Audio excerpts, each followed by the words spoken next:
Bryophytes are next to the algae and fungi in the plant kingdom, and they represent a small group of primitive land dwellers. They are either thalloid or simple structured leafy plants, and they are usually of small size, and they are really more than 5 inches in size. So they are very smaller plants, but the difference is they are autotrophic green plants and form a green carpet layer through only on limited area on the surface of soil during rains. So they actually grow on the soil surface mostly during the rainy period, when there is a very high moisture or water content in the soil, particularly on walls and on rocks and on surfaces of the we can say the earth. So they are found in the different forms. So there are two types of thalloid and leafy plants. Their vegetative structure is completely adapted to land habit. So they are usually suited to the land conditions where there is soil is there and moist soil is there. However, they still rely upon water, but water is also required for sexual reproduction because swimming habit is retained by their sperms. So the male gametes, when they are produced, so for swimming, when they reach the female part of the thallus, so they need to swim to reach there. So for this purpose, they always need water. So most of these bryophytes, they grow during rainy season. Their sexual reproduction takes place during the rainy or moist conditions of the soil. So mostly we can say bryophytes, they have got short amphibious habit. They grow on the land, but they require also water. We can say aquatic conditions of water is required for sexual reproduction of these bryophytes. They also do not have, or they lack the true roots, stems or leaves. So true root or stem or leaves, they are not found in the bryophytes as you find them in the higher plants or in the cryptogams or in the we can say in the phanerogams. So what happens in lower bryophytes? The plant body grows prostrate. Prostrate means this is somewhat horizontal to the ground and is attached to the substratum by delicate unbranched unicellular rhizoids. Rhizoids are hair-like structures, and they perform the function of roots in bryophytes, because we know that they do not have the true roots, so they have the root-like. In place of roots, they have the rhizoids. So rhizoids are nothing but they are the hair-like structures. They are unicellular and unbranched in case of lower bryophytes. This is the case here. But in case of advanced types of bryophytes or higher bryophytes, the plant body is erect. So they are not prostrate. They do not run on the ground. They remain erect. Their plant body grows erect. They have got a central axis. Central axis there. But in the bryophytes, they do not. The axis doesn't represent the true stem. It is a simple kind of central axis, and it bears leaf-like expansions. We cannot call them leaves again because they are not the true leaves. So bearing leaf-like expansion and attached to the substratum by branched multicellular rhizoids. So this is the difference again. In the primitive or the lower bryophytes, the rhizoids, the root-like structures are unbranched and unicellular. But in higher bryophytes, they are branched and multicellular. This is the difference. तो bryophytes में जो सबसे important चीज क्या है कि ये plant kingdom में इनका पोजीशन प्रिमिटिव ही है, क्योंकि ये वेस्कुलर नहीं होते हैं, न कि इनके अंदर रूट स्टेम और इस तरह के स्ट्रक्चर ट्रू नहीं होते, सीड्स नहीं होते इनके अंदर. सो इस कह सकते हैं कि इनमें, लेकिन जो प्रिमिटिव ब्रायोफाइट्स हैं लोअर काइंड के, उनमें जो राइजोइड्स होते हैं वो ब्रांचिंग नहीं होती उसमें और यूनिसेलुलर होते हैं, जबकि जो एडवांस टाइप ऑफ ब्रायोफाइट्स हैं उनमें राइजोइड्स में ब्रांच होते हैं, मल्टीसेलुलर होते हैं. दूसरी चीज लोअर ब्रायोफाइट्स में स्टेम जो है जमीन के साथ ही चिपका हुआ रहता है, उसका थैलस होता है, थैलॉइड स्ट्रक्चर्स होते हैं, जबकि दूसरे वाले जो लीफी स्ट्रक्चर होते हैं उनके अंदर there is a central axis और उसके अंदर जो राइजोइड्स होते हैं वो मल्टीसेलुलर और ब्रांच होते हैं. ये डिफरेंस है. अगर हम देखें जैसे प्रिमिटिव जो थैलॉइड राइजोइड्स हैं, थैलॉइड राइजोइड्स में जो थैलस है, सो थैलस इज समवॉट प्रोस्टेट या मार्केंशिया का थैलस में जेमा कप्स पे हमें दिखाई दे रहे हैं और ये उसी के सेक्सुअल पार्ट्स हैं, सेक्सुअल ऑर्गन्स हैं मार्केंशिया के थैलस में. सो ये एक तरह का प्रोस्टेट थैलोइड प्लांट है, प्रोस्ट्रेट है और इसके अंदर राइजोइड्स होंगे, यूनिसेलुलर और अनब्रांच्ड होंगे। एंथोसेरॉस में भी इसी तरह से बीज की कैटेगरी है, इसमें भी थैलोइड फॉर्म है जो कि जिसके अंदर भी थैलस जो है प्रोस्टेट होता है। और दूसरी चीज bryophytes are again we can say they do not bear flowers and they do not develop seeds, so they are flowerless and seedless plants. First thing is important here, they do not have flowers as we find in case of flowering plants, yani angiosperms. They are seedless plants without any seed, as you find seeds are found only in the phanerogams, like we can say gymnosperms as well as angiosperms. So before gymnosperms we have the pteridophytes. So pteridophytes also do not have the seeds, but they have the vascular system. But in case of bryophytes, there is no flower, no seed and no vascular tissues. This is another important aspect, is they do not have vascular tissues. Xylum and phloem is not found in the bryophytes. And similarly the mechanical tissues such as sclerenchyma, lignified cells, they are also absent in bryophytes. So we can say, कहने का मतलब यह है bryophytes में न तो flower होते हैं, सीड्स फ्लावर में, सीड्स फ्लावर के बाद प्रोडक्शन के बाद उसमें सीड्स बनते हैं फ्रूट के अंदर, लेकिन इसी तरह से जाइलम और फ्लोएम होता है जो जिम्नोस्पर्म्स में, इवन टेरिडोफाइट से शुरू होते हैं। ब्रायोफाइट के बाद नेक्स्ट कैटेगरी टेरिडोफाइट्स उसके अंदर प्रेजेंट होते हैं और मैकेनिकल टिश्यूज जो होते हैं वो भी इसके अंदर नहीं पाए जाते हैं। इसीलिए इस तरह के क्रिप्टोगैम्स को हम कहते हैं they are called non vascular cryptogams, यानी the cryptogams which do not bear the vascular tissues xylem and phloem. In thalloid forms, for example in Rixia, Markensia, and the vegetative reproduction occurs by progressive death and decay of the older parts of the thallus. And when decay reaches a dichotomy means because the thallus is somewhat like this, so this grows into there are two parts of the thalli are like this. So what happens? There is when we can say there is progressive death and decay of the older parts of the thallus. When the decay reaches a dichotomy, dichotomy is there are two portions of the thallus in some of the cases, in some of the primitive thalloid forms. So when the decay reaches the dichotomy, so the two surviving branches separate. So we can say these two branches are there. So at this point, suppose the dichotomy, the death and decay reaches, what happens? They get separated like this, and the two dichotomous parts of the bryophytes, they become separate and they grow into two new thalli or new plants. So this is the common type of vegetative propagation in we can say in the earlier or in the thalloid forms of bryophytes, like in case of Rixia and Markensia. In case of Markensia, we have got also the gemma cups, where the gemma they have the parts which grow into independent thalli. Then in case of bryophytes, the dominant or conspicuous phase in the life cycle is the gametophyte. So this is again like the thallophytes, the we can say like the algae and fungi. So algae, mostly algae we can say, because they are the we can say autotrophic plants. So gametophytic phase is the conspicuous or dominant phase in the life cycle of bryophytes. So plant, rather we can also say this in other words as the plant body being gametophytic, which is haploid, this gametophytic phase is haploid, which bears sex organs, and these sex organs perform sexual reproduction and produce the diploid plant part in the life cycle, diploid plant body in the life cycle, which is called the sporophyte. So sporophyte is diploid, which is produced after sexual reproduction, or we can say after sexual reproduction the zygote is formed, and zygote develops into a sporophyte in all the bryophytes. But we can say in different types of bryophytes, the sporophytes are again of different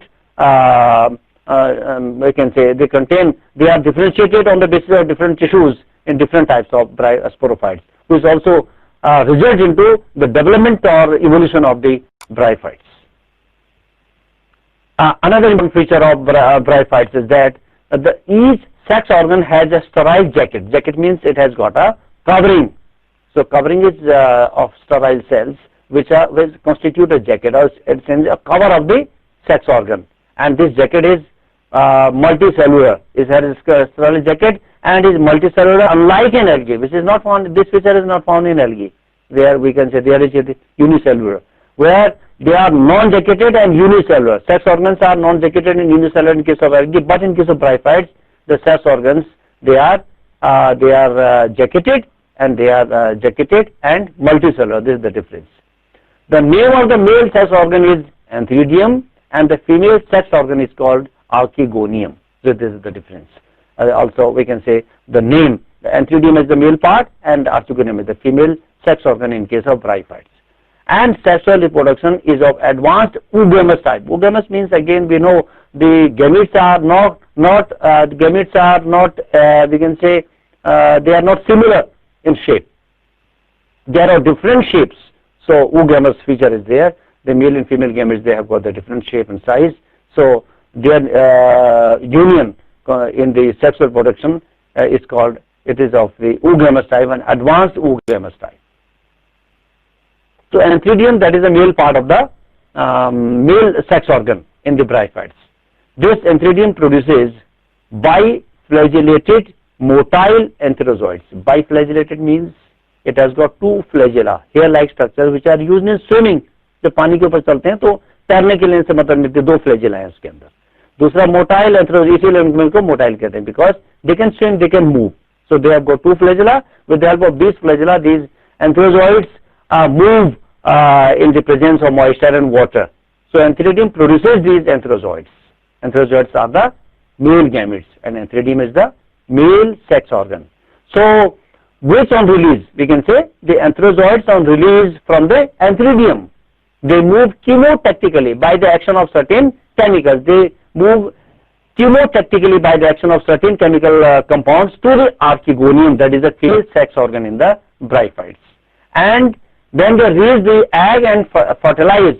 One antherozoid fertilized with the egg within the venter. Venter is the part of the archegonium, and then there the zygote is formed. Zygote is formed by the union of male and female gametes, by the union of antherozoid and egg, which are the male and female gametes respectively. That I have already discussed. The water is essential for the movement of antherozoids and fertilization in bryophytes.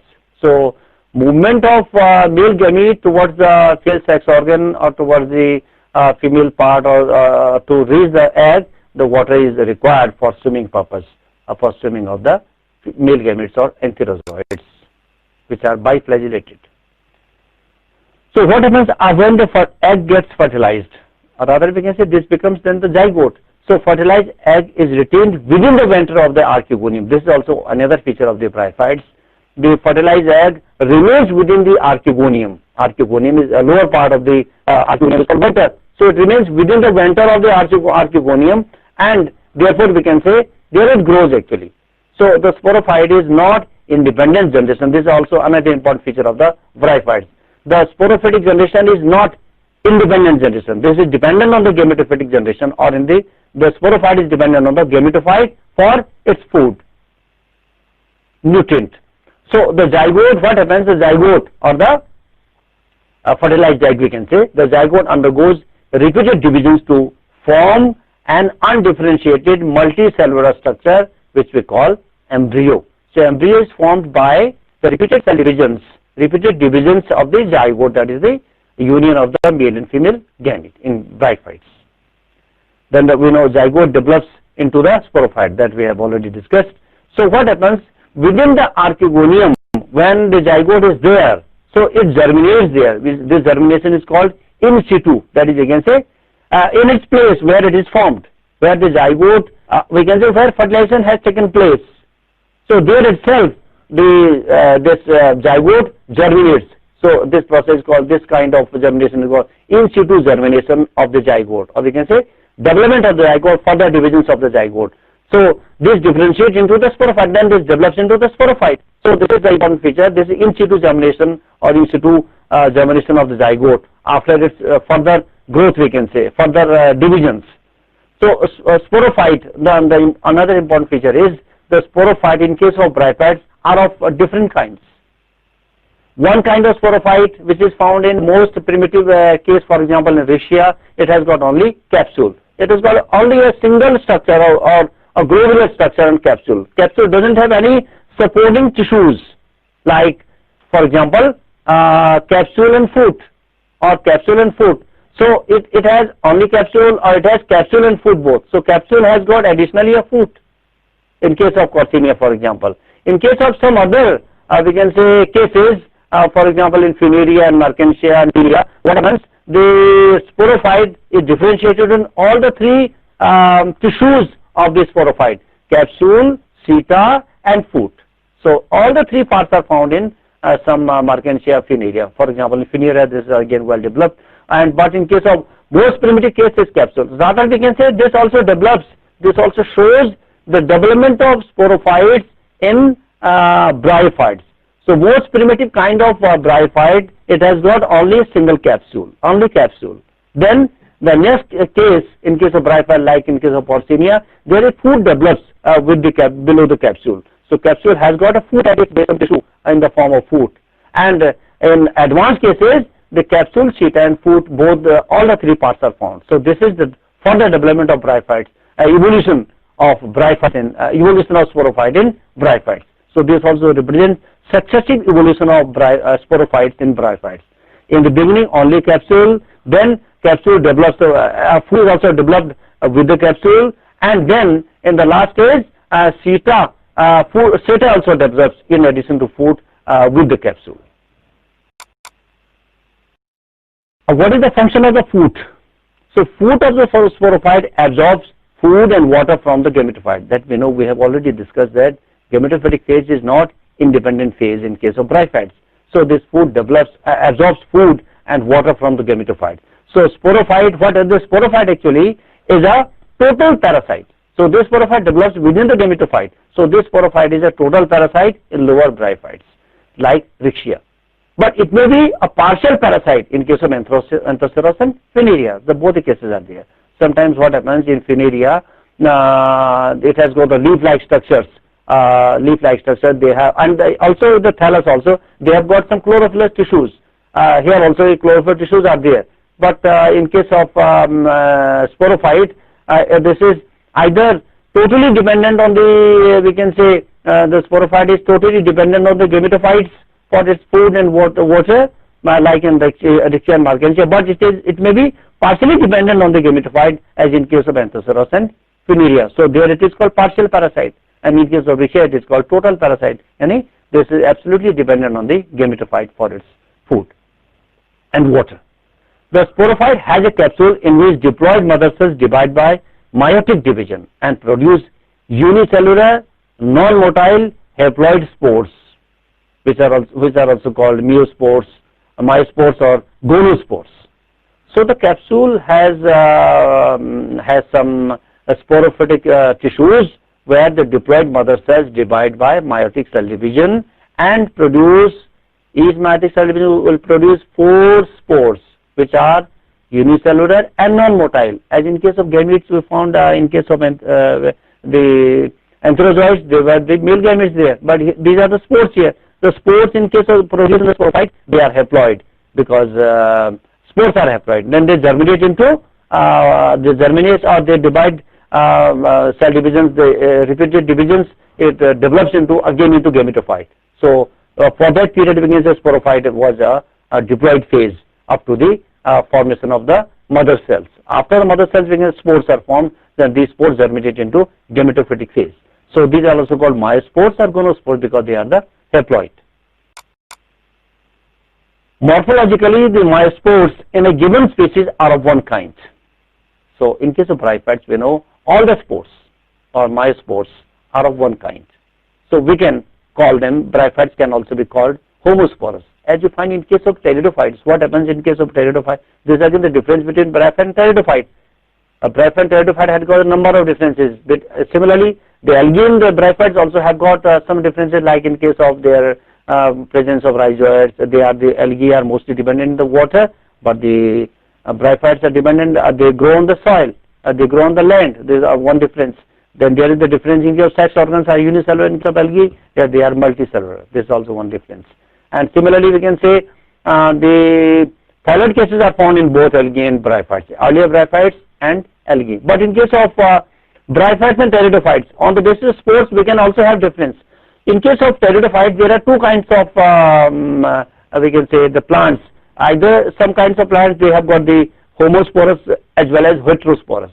In case of some of the pteridophytes, we have got one kind of spores which are called homosporous pteridophytes. But in case of some advanced pteridophytes, we have the two kinds of spores, microspores and megaspores. Then it is called there the heterosporous case. This is also another difference in case of bryophyte and pteridophyte. Then similarly, there can be so many other differences between bryophytes and pteridophytes. Like in case of bryophyte, there is no vascular system, xylum and phloem is absent. But in case of pteridophytes, the vascular system is well developed. And similarly, not only vascular system, but there are some hypodermal, epidermal, the tissues are the cortical tissue. These are also found in pteridophytes. So they are actually vascular plants, but they are non-vascular cryptogams, the bryophytes, because of this feature. They are called non-vascular, and pteridophytes are called vascular cryptogams. Both belong to the cryptogams category. But if you compare them with the algae, there we can say the difference again, we can say the gametophytic phase is dominant here. But in case of pteridophytes, the sporophytic phase is dominant, and in algae and bryophytes, the gametophytic phase is dominant. So what happens? There are all spores are alike. So we can say the bryophytes are called homosporous. It means सभी bryophytes में एक ही तरह के spores होते हैं.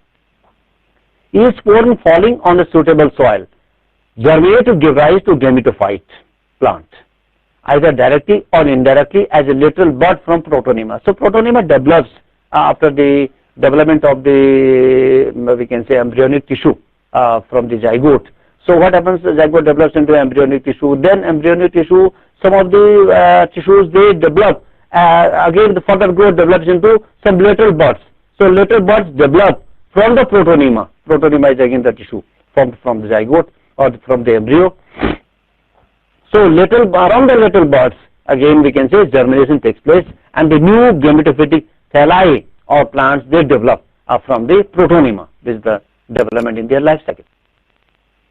In case of Rixia, we can say the gametophytic phase, it has been shown here, antherozoids and we can say both the kinds of these things. Then the spores are formed, and then zygote is formed.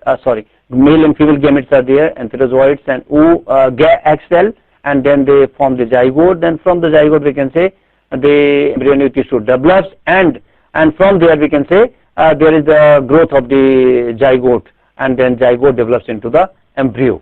And then embryo develops into some additional tissues like in the protonema. From protonema the buds develop. So there is before the formation of spores, in case of sporophyte, there is the then we can say the gametophytic phase starts, which is the haploid phase. And from zygote, we can say this is a zygotic tissue. Zygote is again diploid tissue. So from there we say sporophytic phase starts, which is the diploid phase. And from the spores again we can say after germination, then we can say the gametophytic phase starts. And most of the bryophytes the case is similar. If you take one example of the moss, again we can say this is the we can say these are the gametophytic plants, gametophytes, and we can say the male and female parts are there. The male and female parts, and then this fertilization takes place here, and then egg is formed here. Egg is there. Then zygote is formed, and zygote is within the venter. So this part is called venter. Venter means the archegonium or female sex organ. And here we can say this male gametes are motile, and then they reach the we can say archegonium, and through the neck of archegonium there is the venter, and venter contains the egg cell. So here this fuses with the egg cell and fertilization takes place here, and then egg is formed. Then we can say there is division in case of the zygote, zygotic tissue or embryonic tissue, and then we can say the tissue germinates into new plants. The spores are formed from the zygote or the embryonic tissue, and then we can say new gametophytic plants again develop, and this way we can say the new embryonic plants from here from the spores these develop, and again we can say the gametophytic plants, or we can say the gametophytes in case of moss they develop. So this is the important feature here. We can say so gametophytic phase is we can say this much is the gametophytic phase, and there we can say this is a haploid case, and here we can say this is the diploid phase right from the formation of the we can say haploid phase in case of sporophyte. So starts from the spores, formation of the meiospores, and then up to the formation before the formation of zygote. So from zygote the diploid phase starts, and we can say then this haploid phase, diploid phase from the zygote. This becomes the gametophytic phase in case of bryophytes. So in this way we have discussed that how we can say the two kinds of generations alternate, because we know in all the plants of the plant kingdom there is always alternation of generations. We can say both these generations, sporophytic and gametophytic, they alternate one after the other. This is the important feature. We can say they alternate. So sporophytic generation comes after gametophytic generation, then there is again the sporophytic generation takes place, that comes into existence. So we know in bryophytes the dominant phase is gametophytic phase, like in case of algae, but the sporophytic phase is no doubt it's another phase, but this is not dependent, this is not independent. So this is dependent on the gametophyte, either partially or wholly, or we can say absolutely dependent. We can say this develops, this is called the sporophyte is either a total parasite or it is a semi-parasite on the gametophyte of the bryophytes. This is the important feature, which is not found in the pteridophytes and not also in the algae. So in pteridophytes again we can say heterophytic phase, the sporophytic phase is dominant. This is the difference. But we know both the generations, the sporophytic generations, two morphologically different structures. We can call them homologous, heterologous also, morphologic different structure, heterologous or heteromorphic. So these two generations, the gametophyte and sporophyte, they alternate each other. Yani there is a complete life cycle. What happens, as we have discussed in this one, the sporophytic phase, the gametophytic phase, and the sporophytic phase. So there is a complete cycle in the life of these plants. So there is a complete alternation of these generations. Always they go on. But in the bryophytes, the important feature is this is dependent. These generations are not similar.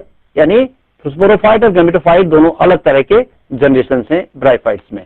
तो ऐसे generations को हम कहते हैं heteromorphic generations, because they are dissimilar in morphology. In morphology they are different, these two phases different. So what happens here, the alternation of generations, such generations, sporophytic and gametophytic, this is heteromorphic kind of alternation in bryophytes. Thank you. Thank you.